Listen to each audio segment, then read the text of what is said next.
Pardon me. Now, somewhere over the rainbow, way up high, there's a lady I've heard of who does Judy Garland fine. Somewhere over the rainbow, Bessie and Monroe too. You'll dream Julie Andrews if you dare to dream, and sounds Billie Holiday come true.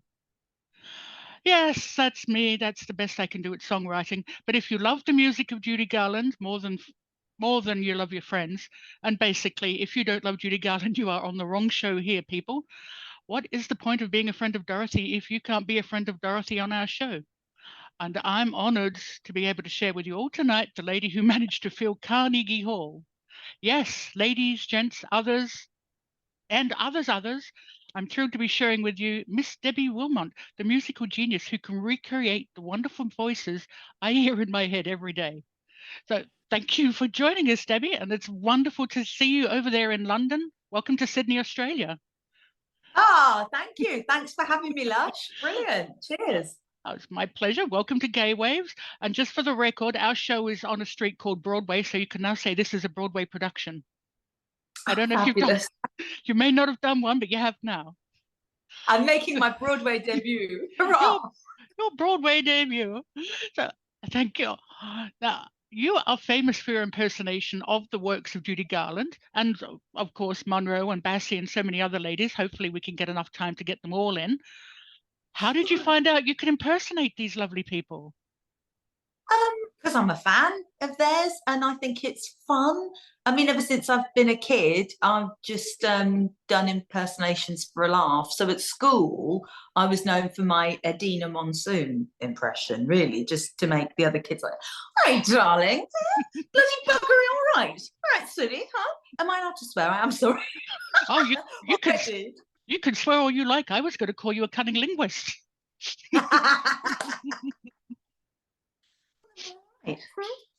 Kashwagi. Yeah. So I've just always done silly impressions, whatever, and I'm fans of all these ladies. So I end up doing it just partly as a sort of, oh, I wonder if I can, and then listen to this sort of thing. Who's the hardest voice you've ever had to do? Well, I had to think about that then. When I was at university, I had an audition come up. I didn't get it, don't worry, but I had to play a guitar for this audition, and I was been practicing, and I snapped a string, and the audition was the next day. I needed this guitar string. The shops were shut, and a friend of mine on my course went, "Yeah." I went to uni in Manchester, by the way. So, "Yeah, I'll give you a guitar string. I'm going to the karaoke tonight. See you there. I've got some." So I said, "Oh, thanks, Steve. You're a lifesaver." I went to this karaoke bar, and he's like, "Right, I'm giving you these strings only if you sing a song of my choice in the style of my choice. And I'm not going to tell you what it is." And I was like, "Oh, okay, thanks." And so he chose Macy Gray doing "I Try," and I had to sing it like her to get a guitar string. So that was a bit difficult because I didn't know what I was going to have to do. And then I had to do it in front of a bar of Mancunians. Did you got that one? Oh, the one that sounds like she's having a stroke. Yeah. But otherwise, if I find one really hard, I don't do it. There is logic. If I have a go and I'm rubbish at it, you ain't gonna see it. Oh, where's the fun in that? Now, your dad was a bit of a rocker, I hear. So I'm guessing there's not a lot of Judy Garland and old jazz musician records. How did you pick this up? What's your inspiration? His mum. It was my dad's mum. So yeah, my dad, he's not anti any of that, but I suppose it's like my teenage rebellion getting into Judy Garland and Frank Sinatra with Sammy Davis Jr. because my dad still is in a band and plays. He played with the Lemonheads the other week. He's still doing stuff. So nice. He's like a psychedelic rock musician. And there's me, age 13, going, Mel Torme. So it was like the thing that was different, I suppose. It was my dad's mum got me into Judy specifically and a lot of the old Hollywood because we'd watch all the musicals together because my mum and dad really don't like musicals either. That's a shame. So you went to the cinema or videos? Or? Both. Mainly it was videos because she had a massive VHS collection and we just snuggle on her sofa with Pizza Hut or sweets that I wasn't allowed at home as well. She'd take me to Woolworths and I was allowed to buy whatever horrible sweets like bubblegum in a tube that I wasn't allowed at home. And then we'd watch whatever film. That sounds awesome. And for the people who are listening who are young, VHS is Netflix solidified. So Yeah. just in a brick. It's in a rectangle block. That's it. So, all the good old classics, all the musicals. How did you learn? Were you singing along with the films, or did you have classes? No, I never had classes. I've never had lessons in singing or anything. It's just dumb luck. Brilliant. And how do you keep them?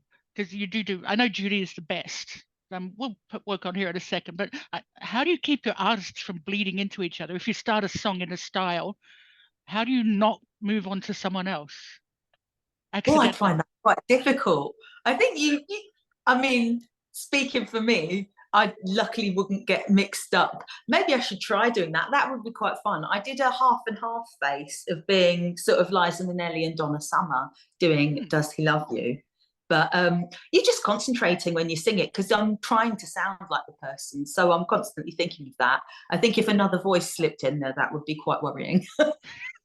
Yeah.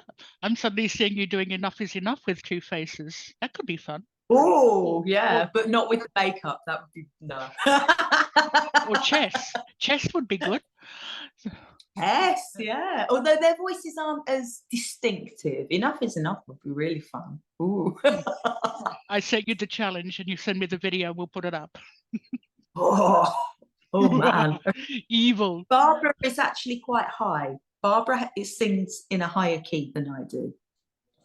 So I don't sound much like her, I've got to be honest. She's a brilliant singer, but she's got a higher register than me. It could hold your nose. Get that. Oh, I had my questions all written out, but you're distracting me because you're so damn good. Enough about noses with Barbara. Don't go there. Don't go there. So you do manage to take songs not by Judy, but make them sound like she herself would have sung them. And yeah, how hard is it to reimagine Amy Winehouse's song as sung by Judy Garland? Because I'm pretty sure I've never heard Judy say the word wet dick anywhere. That's part of the fun. That was one I really wanted to do. I don't know, there's various songs. Like when I started doing these videos at home, and I can't remember. The first one I ever did that was Judy singing a song that she never did was As If We Never Said Goodbye from Sunset Boulevard. Because I was making these videos at home in the pandemic and someone suggested I do that. I'd love to hear you do a Judy song that she didn't do. And I thought, oh, that's fun. And that was one that someone asked for. And then as it went on, I started doing a few more of them. And then we had this album idea come about. And I was like, oh, what would I really like to do? I'd like to do that one. I just sing them at home. I've got because I'm such a big fan of Judy, I have listened to so much of her stuff, and it's almost like you've got a bank of her alphabet in your head in a way of like, well, I know how her vowels sound, and I know how she says this word and that word, and you can almost once you've got a big enough store of how she says all these different words that appear in all her songs, you can sort of put them into other songs, you know. And I always have a try, and there are some songs work better than others, you know. People would say, oh, maybe you try singing this to her, and I sing through it at home and think, no, it don't work. It doesn't sound as good or whatever. And then there's some where you're like, oh, that works. Oh, I can do that a good whatever. And Back to Black was one I just really fancied because I thought they would have got on. I think her and Amy would have definitely had a fun night out. And I just thought it would be fun. And a part of the devilment was, I do like saying, you know, kept his dick wet. When we were recording it, they were like, are you sure you should be saying this? I was like, what? It's her friend Richard. He got wet in the rain. What do you mean? You probably should have gone with a few bars of Singing in the Rain just to cover that. Yeah. Or sung it in a rain mac with a hat. Because I nearly wet myself when I heard it, I tell you. But Good. oh my wordy lordy. Unlike, see, you believe you started basically on the internet sending your songs out to the world.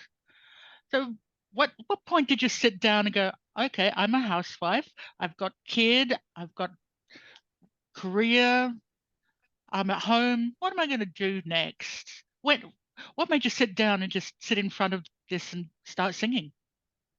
It was the pandemic. It was lockdown happening in the UK and everyone having to, well, in the world, but specifically when we were told you can't leave the house, you can only leave the house for 1 hour a day. Everyone has to be just isolated in their own home, blah, blah, blah, as we all remember. And I've got quite a few friends who live by themselves. And, you know, they're stuck in their flat on their own, not seeing anyone. I thought, oh, it's a bit grim, isn't it? And I saw various things on Facebook or online of like people making a few videos and stuff. And I thought, oh, that might be nice. You know, for my friends who were by themselves or whatever. Also, nice for me, you know, what do you do all day? I mean, I was looking up, my daughter just turned 2, so that was full on. I was like, okay, what are we going to do today? Let's make a rocket out of a cereal box. And it was something for me to do. So it gave me something to think about that was a bit fun. And also, I thought, all my friends might like this who are by themselves. I'll sing a different song every day as something a bit nice for people who are by themselves or a bit down or whatever. That'll be a laugh and it'll be nice for me as well. That was my thought. And literally, I put it on my own personal Facebook. Didn't think anything much would come from it other than it would be a nice thing to do, you know. Yeah, and you've But got that huge internet fan base now. So, isn't it nice? Hi, Corny.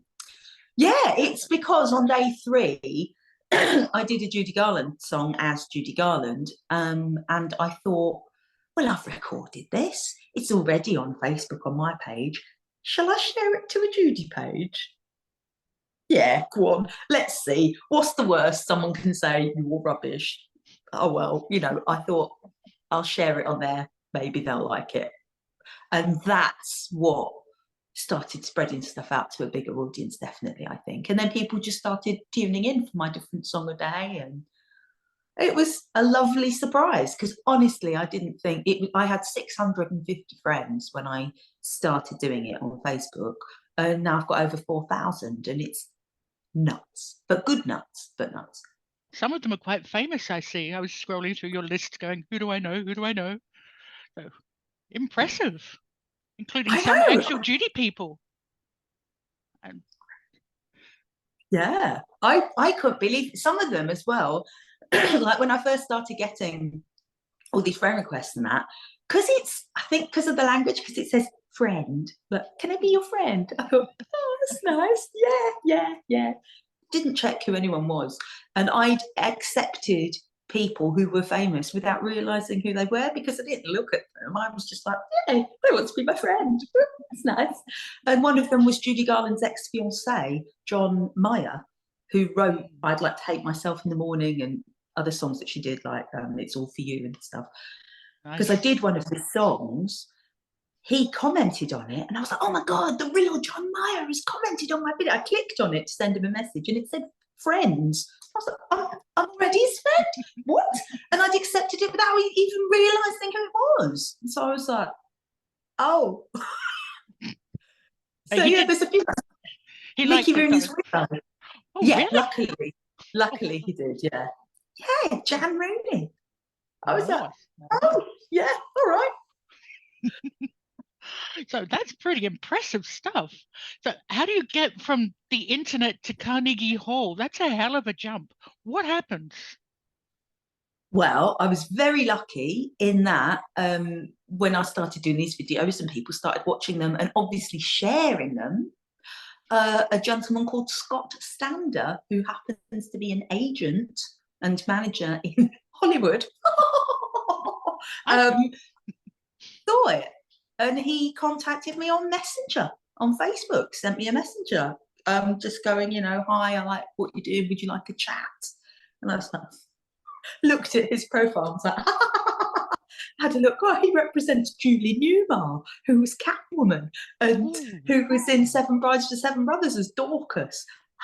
You know, that sort of stuff. So I was like, yes, sure. And we had a chat and we got on, and then we had another chat a bit later, and he wanted to represent me. So I was like, well, yeah, brilliant. Okay, you know, what else am I doing? Taking my kid to nursery and doing the big shop. Yeah, sure.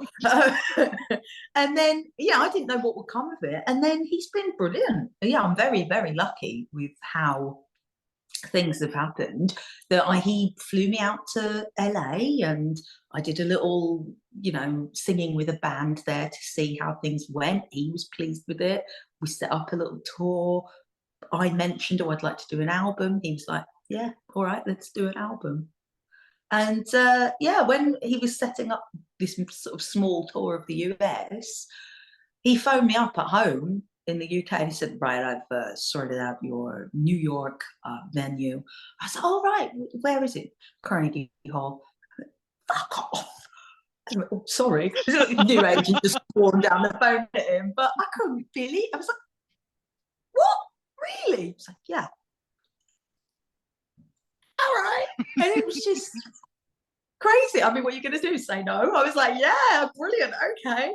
And I couldn't believe it. Literally, from doing recordings on this very phone, in my car that I jokingly called the Carnegie, it was the real Carnegie. I was like, this is crazy. My friend Emily said, you should come on stage in like a pretend car and say you're in the real Carnegie. I didn't, but Next time. yeah. Drive on in my Kia Picanto. I know you filled it out. You got standing ovations.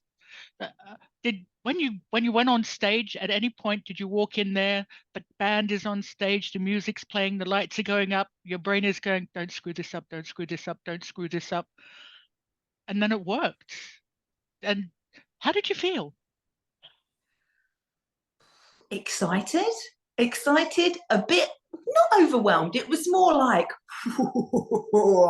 I mean, I know that's not the most descriptive of terms, but you know, I was, as you say, I was thinking, don't mess it up, you can't mess this up, you've got to get all the words right, don't forget any words, this is big. But as I walked on, the audience reaction was so nice. It's such a brilliant venue, the band are great. I was just like, come on then, oh my god. Yeah, it was more that, like, right, come on. It was great. It was, yeah, brilliant. I mean, I wasn't forgetting how prestigious it was and how like it's a big deal, but mainly it was just like, ooh, come on, this is brilliant, was my main overriding feeling. At any point do you think that you may actually be channeling Judy from beyond? I don't think so. I think I feel a very strong sort of connection, well, a love for her. And I find it, sometimes the singing takes over. I don't think it's Judy coming through me. I wouldn't be so presumptuous as to say, you know, yes. But I just feel it sort of take over and I go with it and it's great and it flows. The spirit of Judy. But I don't know, I've had some weird, like, nice things happen, like where weird coincidences happen, or things where you're like, ooh, that's an odd that's nice. Okay, I'll take that. Because I mean, I like all sort of spiritually type stuff, you know, like ghosty type things and things like that. I think all that's fun and interesting. But yes, there's just been odd occurrences where I'm like, that's a strange coincidence, or all that. So I sort of thank the ether for it and say, well, thank you. But I don't think I'm channeling her. No, I'm trying desperately to sound like her. and then, you know, I just find it's great fun and I love it, and it sort of just happens. And there are times when I'm not thinking about it and I just go for it, and you ride that wave of singing and getting into the music, and it's great. As it should be. What is your all-time personal favorite song? Of all time? God. It doesn't have Judy, to be Judy. Anybody. Any inspirational one. Well, there's quite a few. I find that very hard to narrow down to just one because it changes all the time. But there are ones that are always favourites, you know, like Desert Island Discs. I say Yeah. there'd probably be about 10 that would have to be in there. But again, it's like it morphs, doesn't it? I really love Almost Like Being in Love, This Can't Be Love, the mashup she does on Carnegie Hall. I think that's a brilliant performance. I love how the two songs go into each other, the drama, but also jazziness. But then I really love the song Letter to Hermione by David Bowie. I find it heartbreaking and beautiful, and I love him. And that is the song I'd always want to be able to listen to. Guinevere by Crosby, Stills and Nash. Nice. Off their first album, Dave Crosby's voice, beautiful. I don't know. That's 3. Oh. Happiness is a Warm Gun by the Beatles. That's amazing. That is. And yeah. Your album, which we spoke about earlier, I believe, I'm Still Here, one of my favourite songs, the Eartha Kitt version. Sublime, but I'm Still Here, 100 Years of Judy Garland. I believe it's up for a couple of Grammy Awards. Or is that a secret? Well, I've been nominated for a nomination. So apparently to become a Grammy nominee, you have to be up for a vote to become a nominee. So I'm up for a vote to become a nominee. I don't know who nominated me. Jolly thankful, thank you, whoever that was. And then I don't know if people are voting for me. If they have, don't know. Hopefully there'll be enough Grammy voters, because it's only Grammy voters who are allowed to vote for who becomes nominees. I think I've got this right. So I don't know. It's in the lap of the gods, really, or it's in the lap of the Grammy voters. Or I should be in the lap, and then I might get more votes. Sorry, that was disgusting. I'm just visualizing. I don't go there. I mean, I've been very lucky. I put it on my Facebook saying if there's any Grammy voters out there. Yeah, it's in 2 categories. I've got 2 songs in one category and the album in another category. So one of my songs might be fighting one of my other songs, which doesn't make sense. But anyway, yeah, it's like, I put it on my Facebook, and one of my friends, Danny Miller, who is a writer, he wrote a book about Judy's makeup artist, Dottie Penedel. And he interviewed me. He's a jolly nice fella. His wife is the sister of the lead singer of the band Wilco, who are all Grammy voters. So he said, I'll get on to Wilco to vote for you. So, thanks, Danny. Yes, please. Well, anybody out there in Radio Land, now you know. Just do your best. Yeah, it's a good album. I was told by somebody that I was told by a nice gentleman called Robbie that apparently he said that Shirley MacLaine has voted for me in several lives. Yeah, well, good. That would mean more votes. Brilliant. Absolutely. You can vote in more than one incarnation, I believe. I do hope so. And the internet is also telling me that your next gig might be music from the movies. Is that right? Oh, no, I did that one. Oh, you did that one. Oh, my research is so slow. It was amazing. I sang Have Yourself a Merry Little Christmas as Judy Garland to Margaret O'Brien, the actual Margaret O'Brien who played Tootie in the film Meet Me in St. Louis. So in the film, she was 7. I sang it to her, age 85, as Judy, and she held my hand, and it was amazing. For a Judy fan, you know, I was like, it's Tootie. It's actually flipping Tootie sat next to me, and I'm singing as Judy to her. It was surreal and brilliant. I'm not jealous at all. Yeah, I am. I can't sing. So, would you ever come to Australia? I mean, Judy's come to Australia. It did not come well, but would you come down here? I'd love to. Yeah, that'd be amazing. I'd love to. I wouldn't hopefully do a method type performance. Yeah, it didn't end well. Sadly, no.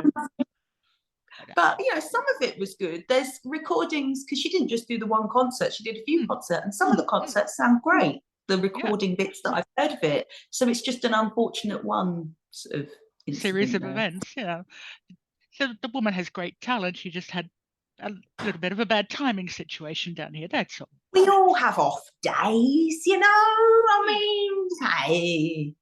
Nobody's perfect. Yeah. So hopefully we can see you down here. We Oh, are I'd love coming. it. We are coming to the end of this because I have a very limited time span on these Zoom meeting thingies. So Lush, that's so quick. it is. Well, that's half an hour already, my love. So we're getting to the end of the pointy end of it. So did you want to sing? Did you have Sure. anything What would you prepared? like me to sing? Anything that you Ooh, like. I love Eartha Kitt, but Judy Garland is your specialist. So let's do some. Yeah, meeting will end in I've 10 got a minutes. good Eartha Kitt story to tell you if you like, Oh, but tell me an Eartha Kitt story, then do a Judy Garland song for me, please. all right. Okay. So years ago, my mum and dad had a holiday cottage in Norfolk in East Anglia, that bit that pokes out that side of the UK. And Yep. they were going to buy it. They were looking at this cottage in a little village, and the estate agents were called something like Harper and Wells or something, but it's two surnames. And the old man whose name was part of the estate agents came for this one viewing, and he was about 80 at the time. And I was a teenager, and mum and dad were looking around the house, and I sat down with him in the front room. And I got chatting to him, and I don't know how we got onto it about music and singing, but he said, oh, well, in the war, or just after the war, I saw Eartha Kitt. I said, did you really? He said, yes. It was terribly embarrassing. She was on, and I had to do some sort of army business. I was in my uniform, and I had to come in late. And she caught sight of me coming into the hall, and she said, you, why are you I said, oh, I'm terribly sorry. And she made everyone stare at me in the room, and I was sat there thinking of how terribly embarrassing. Well, she came down off the stage, walked up to me, sat in my lap, wound about me like a cobra, and was making the audience laugh at me, telling me I was a naughty boy for being late and all this. But then she whispered into my ear, come back and see me backstage after the show. And I went, really? Did you go? I said, yes. Most marvellous night of my life. And I was like 14 going, wow. So yeah, I particularly liked how he said she wound about me like a cobra. Ikubra. That'll be you one day. Don't tell my husband. Nobody heard that, right? Good. So what song would you like to do for us, my darling? I don't mind. What would you like to hear? I want to hear the song from Maine. It's famous now. I hear you do it very well. If you walked into my life, Yeah. it's today. Tuesday. It's today, or if you walked into my life. Oh, sorry. So it's what day is it? Twit. No, the song's called It's Today. If you walked into my life. Okay. Yeah. I'll do a little bit of it. And then if you want, I could do a little bit of Judy singing another song in the style of Judy if you want. Yeah, absolutely. And no, in your style. I've had my little thrill now. And before you do run away, I do want you to do a little sting for us as well for the show. So welcome to Gaywaves in the voice of Judy Garland would be divine. Sure. But sing for me, baby. Did he need a stronger hand? Did he need a lighter touch? Was I soft or was I rough? Did I give enough? Did I give too much? At the moment when he needed me, would I ever turn away? Would I be there if he called, if he walked into my life to die? God, your neighbors must love you. They hate me. Cannot think why. Till you learn heavy metal, no one will respect you. Thank you so much for doing all of this for me. And No problem. It's been great. you came highly recommended, and I've done a lot of research and listening to you for the past couple of months because I'd only heard of you, but I hadn't actually heard you. So thank you, and thank you for joining us on Gaywaves. And have Our pleasure. a lovely and safe, well, until we see you down here in the flesh.